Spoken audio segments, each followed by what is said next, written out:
Tzvi Lebetkin, the Rabbi from another planet. Please like, share, and subscribe, and ring that little bell. Ring the little bell so you're notified when new videos drop. So, something came out this week. I totally forgot it was on the on the horizon. I'm really quite excited about it. Something they've been trying to make into a TV or cinematic version for years and years and years. Foundation, Isaac Asimov's Foundation trilogy that grew to be much, much bigger, and then a spin-off of iRobot, I believe. So that just dropped on Apple Plus TV, and they're giving the first episode for free for you to check it out. For me, it was worth a month subscription to continue with it. I'm going to talk you through it. Maybe it is for you too. Maybe it's not. It's got its pluses, it's got its minuses. Now, I want to be clear. I know nothing about Foundation. I have never read it. See, I've got two things going on in my life which contradict each other. One, I'm reasonably smart. Without being horribly arrogant, I'm reasonably smart, right?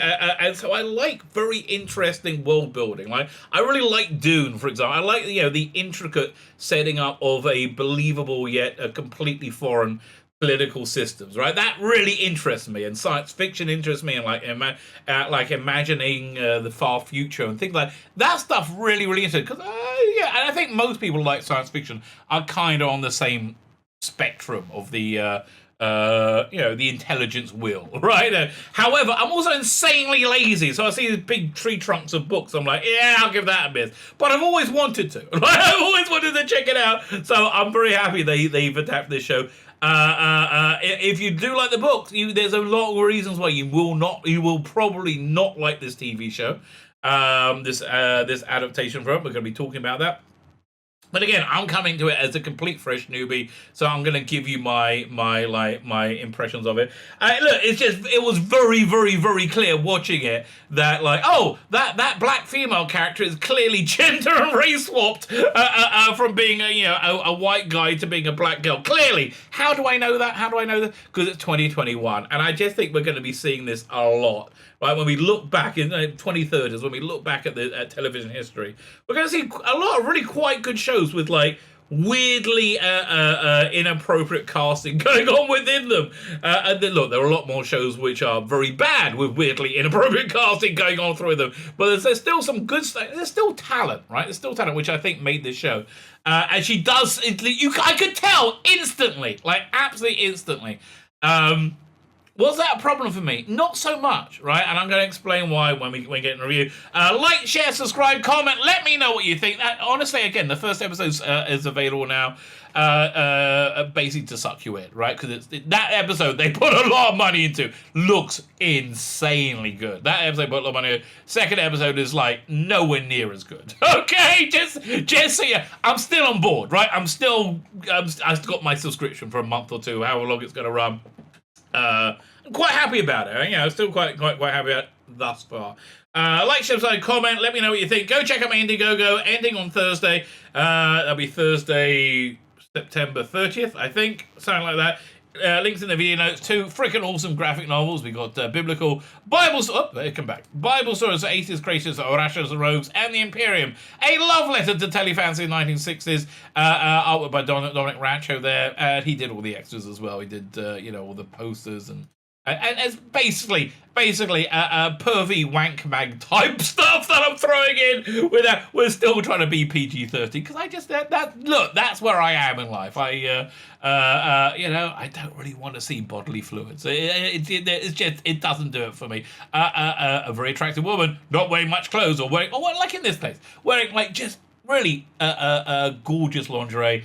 Much more so than somebody, I don't know, wiping the cum out of their hair. I'm like, ew, really? I'm not really into that at all. So it goes on Thursday.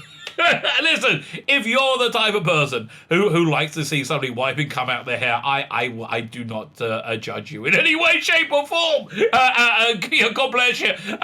We all have things in life we like. Okay. So like, share, subscribe, comment, check out my video. Yeah, I think I covered everything, right? But very, very good. Fine. Let's have a look at the Wikipedia about that because I watched this last night.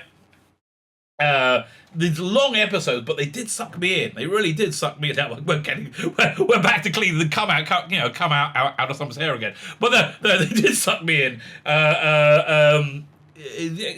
because it was interesting. It was very, very, very interesting. So firstly, let's talk about this character who the main character who they made into a black girl. You see, for me, I don't mind female-led drama as long as there's an actual story there, right? Story there, and there's a reason that they're there. And it's somebody who is recognizably a woman, not just like a virtue signal. And yeah, listen, the reason that she was there, that is not played by a bloke, is because it's a virtue signal to a great extent, right? That definitely the reason, and it does. I imagine, I haven't read the book. I imagine it significantly changes the character. Having said that, I found it compelling, right? I found this character compelling. I found the character to be a real person, and a person who I was interested in. Now, if the character wasn't the main character, Gal Dornick, if Gal Dornick is kind of like a nervous feminine type character, young feminine type character in the book, then they've translated it perfectly. I get the feeling he isn't, right? I get the feeling he isn't. It's and I don't know how incredible a woman of science he was in the book, but she certainly is. You get all these tropes, but honestly, just because the tropes are there doesn't make something garbage in my mind. I mean, I really like Raised by Wolves. I really love Raised by Wolves, but the ending was weird. I want to see where they're going on the next season. But it had every progressive liberal trope you can possibly imagine. It was all there. It's still very good, but still, again, it was so. Yeah, at the center of this, you have a very feminine story. Which for me works. Listen, if you like female-led science fiction, I recommend the audio series, The Adventure, was it not The Adventure of Bernie Summerfield? I think it's Bernie Summerfield. Go to bigfinish.com. It's a audio science fiction series with a female protagonist, and it feels kind of similar to this in a lot of ways.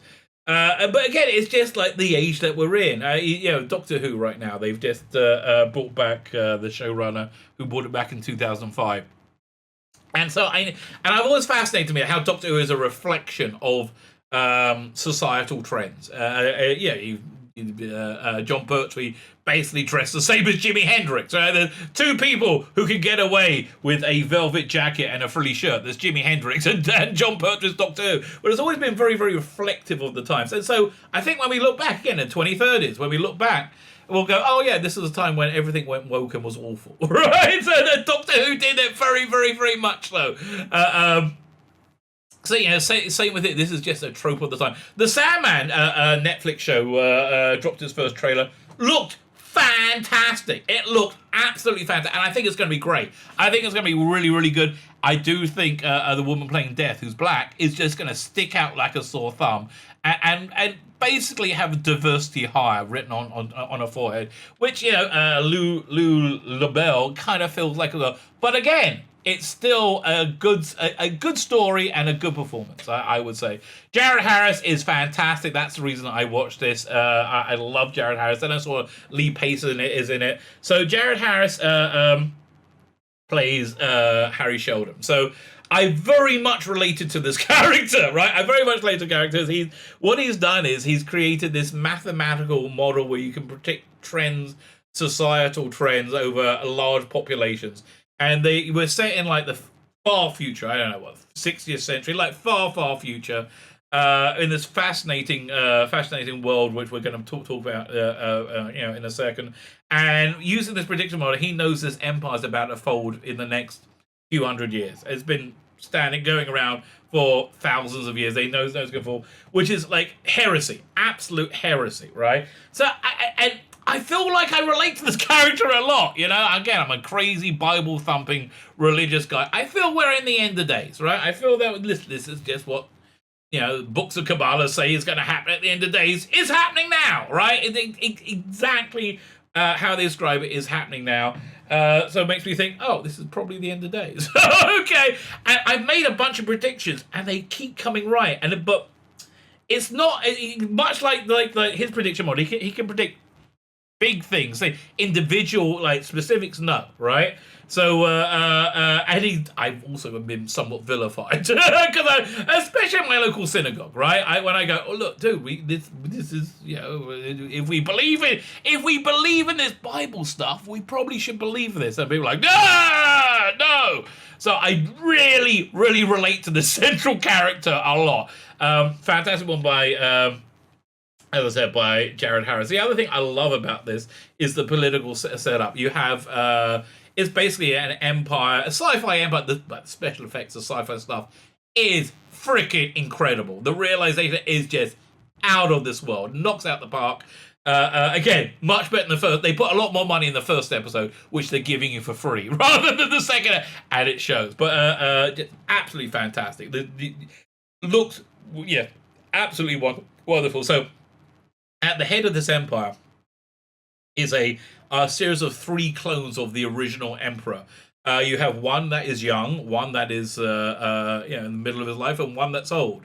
And I guess what happens is, as the old one dies, the middle one grows to be the older one, and the young one grows to be the middle one, and they bring out a new clone, right? But so there's always this continuity for thousands of years of being the same emperor.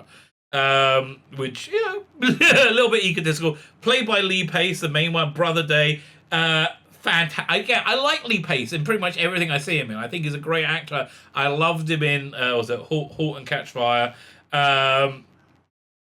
Really, absolutely fantastic. My only real bit of confusion is like the first 10 minutes.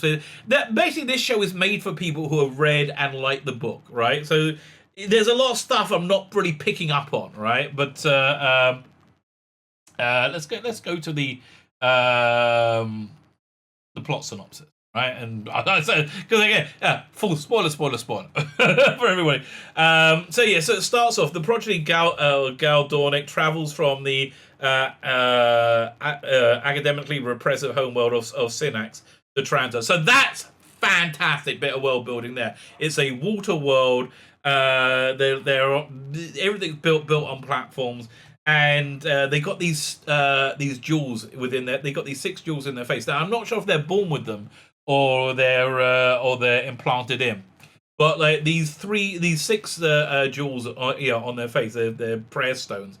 In their religion, allows God to see them and be able to pray. She has them removed because she wants to leave and go to Tranta and study under was it Harry? What's he called name? What's his name? Character? It's Jared Harry. Was it Harry Seldon? And so it's a very big emotional thing for her to have like these stones removed, and it's like massive social taboo. And she's really hated, right? Like on a world, and she's it really genuinely hurts her. So she gets picked up by this big shuttle and goes to Trantor. And again, with most of this first half of the first episode is world building. You meet what's his name from League of Extraordinary Gentlemen? Oh no, League of Gentlemen, I should say. Maybe got his name here. Recurring cast. No. 1 second. Ben McCready did the music. He's always good. Oh, this is so fine. I'm just going to look up League of Gentlemen. League of Gentlemen. And I will tell you who it is. Because he's very good at it, right? He's actually very, very good in this. Is it Steve Pemberton or Jeremy? No, not Steve. Reese Shearsmith. There you go. Oh, that was painful. Fine. Reese Shearsmith is also on this spaceship with Gal Dornick. And there you talk about interstellar travel. That's all realized beautifully. She gets wrapped in this like self-wrapping helix thing as they go through interstellar travel, and she wakes up in the middle of it, and she gets put back to sleep by the pilot or the navigator or whatever. There's some sci-fi thingy, woman thingy. And again, it looks beautiful. She gets there, and you're on Tranta, which is the center of the Empire, and there's this huge like space station wheel thing above the planet, and connected by a giant, I guess, tether elevator, right? To go from the space station to the planet surface, is like 14-hour trip, right? So yeah, you're getting an idea of this guy. And again, everything looks freaking incredible. It's freaking incredible. So at the same time, there's a little border war going on between these two species who are there basically to be told by the emperor to shut up and play nicely. There's a great bit of world building again there when they look at the gifts that they give the emperor. When Lee Pace is explaining to his young version of himself, like, oh look, this is a symbolism. This is what they're saying. And you got to pay attention to these things. He's teaching him how to be the emperor. And again, it really lands. It really lands nicely.